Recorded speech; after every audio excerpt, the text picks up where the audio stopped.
Magandang araw mga kaibigan.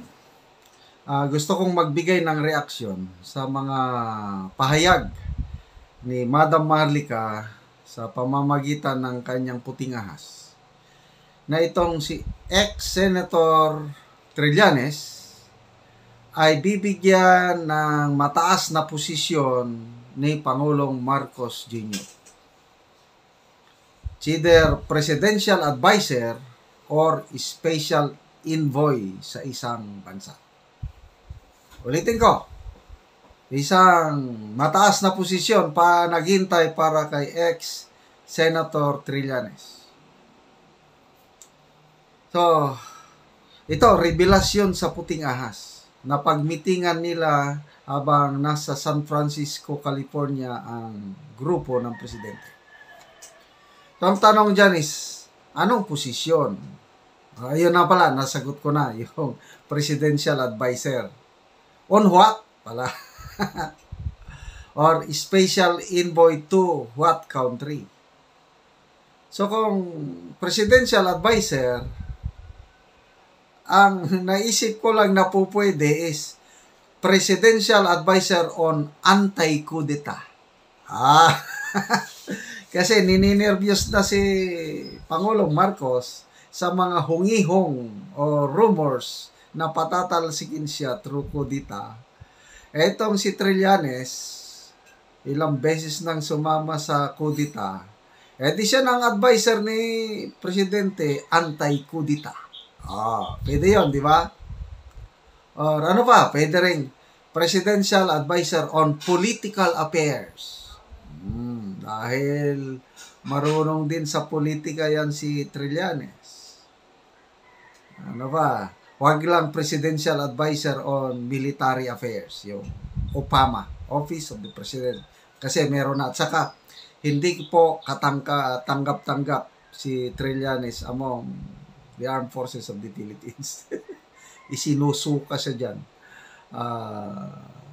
Maalala nyo nung nagpakamatay si General Angelo Reyes dahil sobrang pinahiya ni Trillanes sa isang Senate hearing.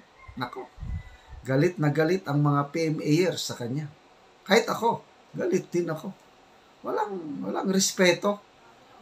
Kala niya kung sino na siya na kawawa, yung si General Angelo Reyes. Sabihin na natin na may kasalanan si General Angelo Reyes, but he does not deserve that kind of pambabastos sa Senate hearing. At I don't know kung tama yung nabalitaan ko, yung PMAA, ano yan? Philippine Military Academy Association, Alumni Association. Parang ano na siya, initsapwera o na persona non grata o na. Kahit yung mismong klase niya, yung PMA class of 1995, wala. Hindi siya pinapansin. So, hindi siya pwedeng presidential advisor on military affairs. Okay. So, kung special envoy naman, siguro China. Anyway.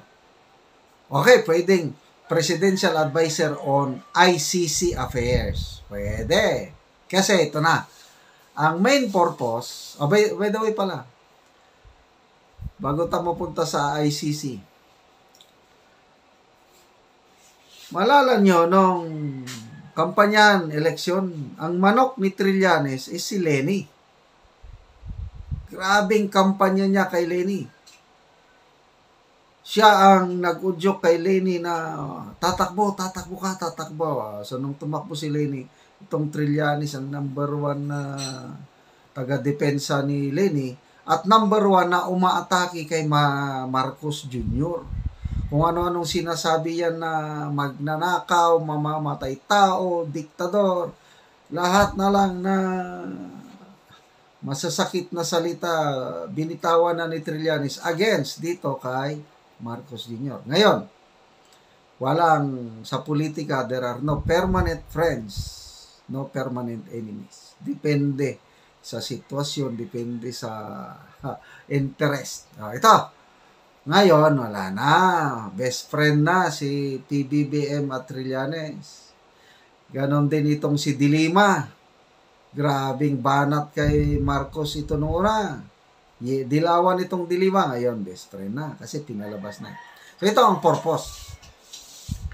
According to the Puting Ahas of Maharlika, gagamitin itong si Dilima Trillanes kasama na si Secretary Boying para i-facilitate ang pagpasok ng ICC sa Pilipinas at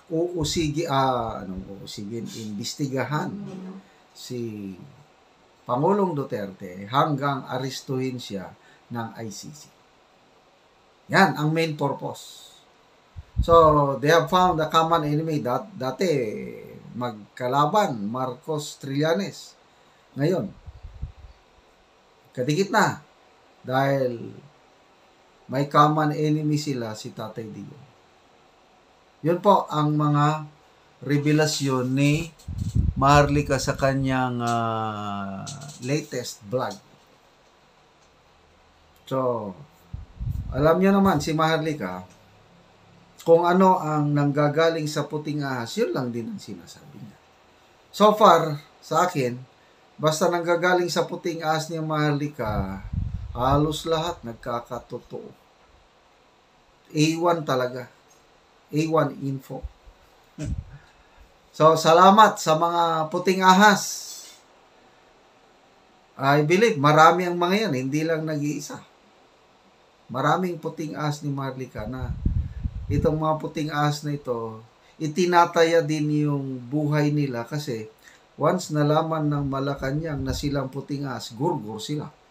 Kasi karamihan sa Puting Ahas ni Maharlika nandyan sa Malacanang. Nandun sa delegasyon. Kasi paano nalaman ni Maharlika yung pinagmitingan?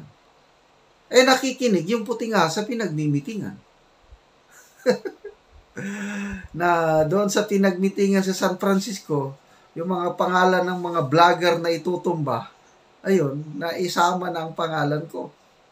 Anyway, na-vlog ko na yan. So, dito tayo kay Trillanes. Grabe. So, maalala ko yung statement o video ni Tatay Digong gikan sa masa para sa masa na segment na sinabi niya, Franz, gagamitin ko ang confidential funds para patayin kayo mga komunista. Sinabit kagad sa ICC as evidence. Ganon kabilis si Trillanes. Kaya siguro, nakursunadahan yun ng Malacanang. Ito na, pasok ICC. Kaya no wonder itong Secretary Remulla, nag-iba ang tono eh. Noong una, sabi niya, walang jurisdiction. Napaka-astig, napakayabang. Walang jurisdiction ng ICC sa Pilipinas, hindi sila makialam. We are a sovereign nation. Ganun ang sabi niya. Kaya lang, nung lately, itong Makabayan Bloc, nagpasa ng resolution urging the Marcos government to reconsider its stand. Papasukin ng ICC. Nako, grabe ang stand ni Boying. We will study this matter. Ano lang, study. Bakit hindi niya sabihin na, hindi pwede? Kasi yun naman ang pronouncement na una. Hindi pwede. We will study. Ito na pala. May plano na pala. Anyway, bahala sila kung papasukin nila ang ICC. So what? Sabi naman ni Tatay Digong. Hindi siya takot. And I believe so. Hindi siya takot. Kasi ginawa niya yung tungkulin niya. Yung kanyang war on drugs. Ano na yun? Campaign promise niya yun. At tinupad niya ang campaign promise. Nanalo si Tatay Digong dahil maraming naniwala sa kanya na gagawin niya ang lahat para sugpuin ang problema sa droga. Although hindi niya totally na-solve, kaya lang naramdaman natin, nakita natin ang kanyang sincerity.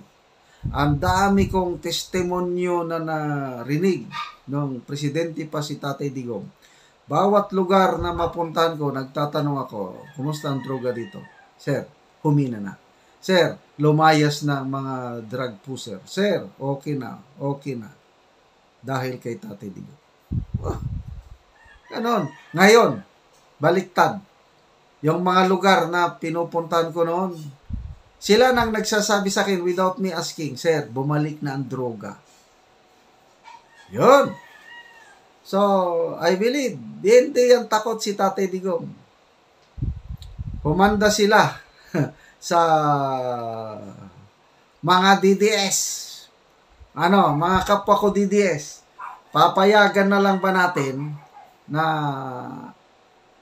iimbestigahan ng ICC sa tulong ng PBBM admin, pagkaisahan nila ang ating Tatay Digong, then later on, aristuhin. Sa tingin nyo, magpapa-aristo ng buhay si Tatay Digong? Maparehas na siya kay DG Bantag. Nagpa-aristo ba ating minamahal nga DG Bantag? Tinagtago. Ganon din. Tatay Digong, buong Mindanao, magtatago yan. Itatago siya ng dami. Mga Muslims, mga kamag-anak niya yan, may dugong Muslim yan Pwede ring mga katutubo. Itatago ng taong bayan yan si Tatay Digong sa oras na may warrant of arrest. Nakikita ko na darating yan.